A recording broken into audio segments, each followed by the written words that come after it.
if we get the weight into the heels and allow the knees to come forward as the tailbone tucks under, we continue to lean back, you're going to see this nice rounded shape in through my back. Hi, my name is Greg Chaplin. I'm a physical therapist and strength conditioning specialist, and in this video we're going to show you how to do a standing posterior pelvic tilt to correct your anterior pelvic tilt.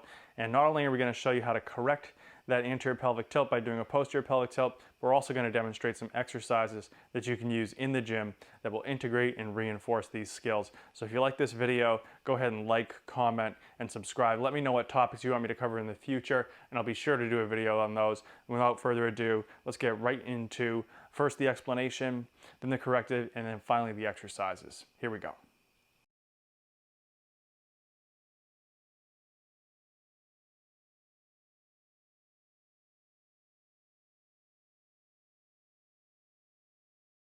Now, if you're searching this video, you might have a pretty decent idea what an anterior pelvic tilt is, but just to quickly review, an anterior pelvic tilt is typically when we'll see this pelvis coming forward and you'll see an increased arch in the low back, typically tightness in the hip flexors and also the low back.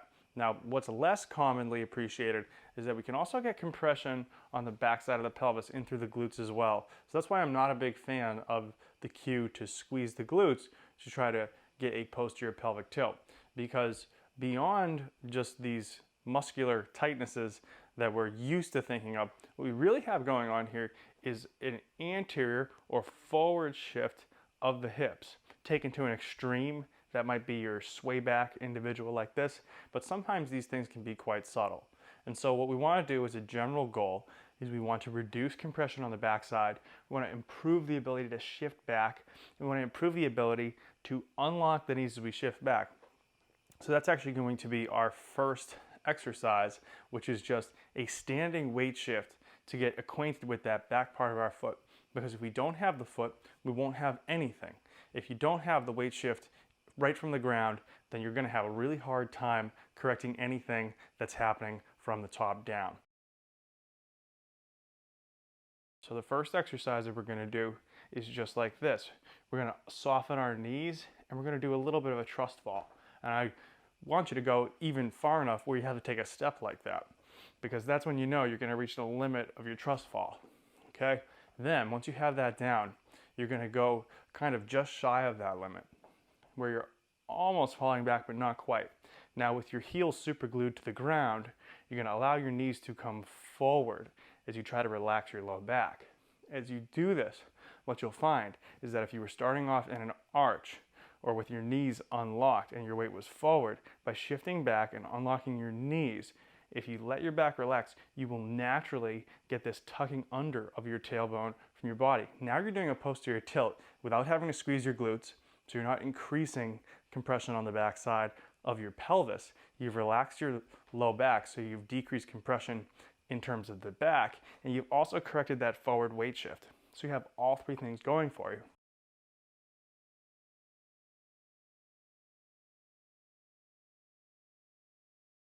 Some of you will not be able to do this type of weight shift and reduce and relax the lower back because you're going to have tightness above the level of the lower back, maybe between the shoulder blades, maybe at the level of the lower rib cage, maybe the entire backside of your body from your head all the way down to the top of your pelvis in this entire region. So what you need to do is you need to get something to hold on to.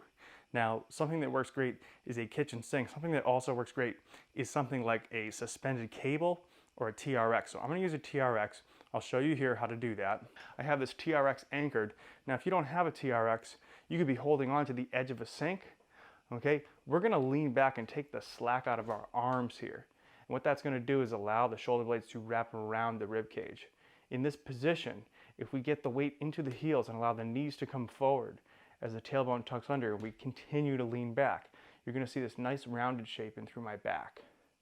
Once we're here, we can then do some nice easy breaths in through the nose, and you feel the back expand, and then we can exhale through the mouth, nice and relaxed, continuing to let the knees come forward as the heels stay super glued. Now we're going to hold this position and do a couple of breaths. If we wanted to take this to an extreme, we could walk it in a little bit more, get the heels planted, keep slack pulled out of the arms so the shoulder blades are completely wrapped around, keep the back rounded here, Then we could come down into a squat, exhaling gently, allowing those knees to come forward. Then exhale, driving straight up or even staying a bit back. Now, if we want to apply this in the gym, we can use something like heel elevation to enhance our ability to shift our weight back. And then we're going to have to be careful about the upper body. So I'm going to give you a little cue for holding the weight here, which is actually going to help you shift back because it's going to act as a counterbalance. So we're going to get something to elevate the heels. I'm going to use a heel board. You could use a book you don't care about or a small riser. And you're going to put that under both heels here. These are pretty cheap and readily available on Amazon. And then you're going to take a weight. So I'm going to use a kettlebell here. This is a pretty light kettlebell, and right now this is just acting as a counterbalance. I'm going to hold this by the horns like this.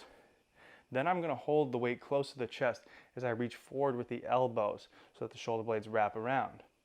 With the heels being elevated, I should be able to feel the heels a little bit more.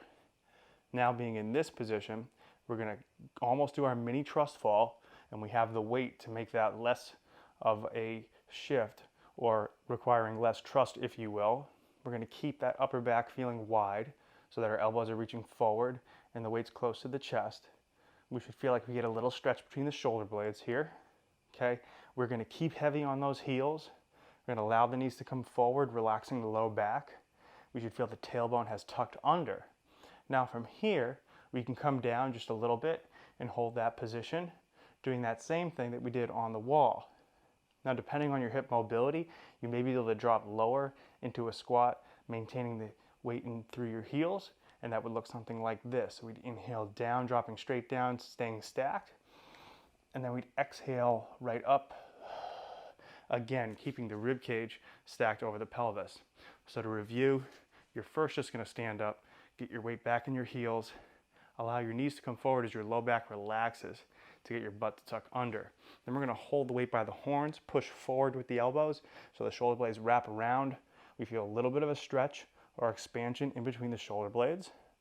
We're going to inhale at the top, feeling the back expand, our weight shift back. Then we're going to exhale, keeping the weight shifted back as the knees come forward and we drop straight down.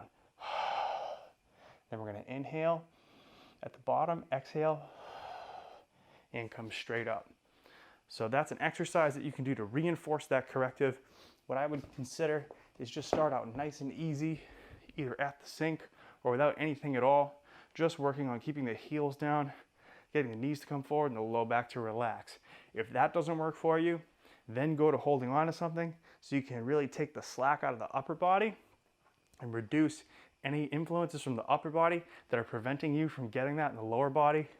Then, when that's really solid, go ahead and progress that to something weighted, using the weight as a counterbalance, still emphasizing that shift backwards through the backside of your body.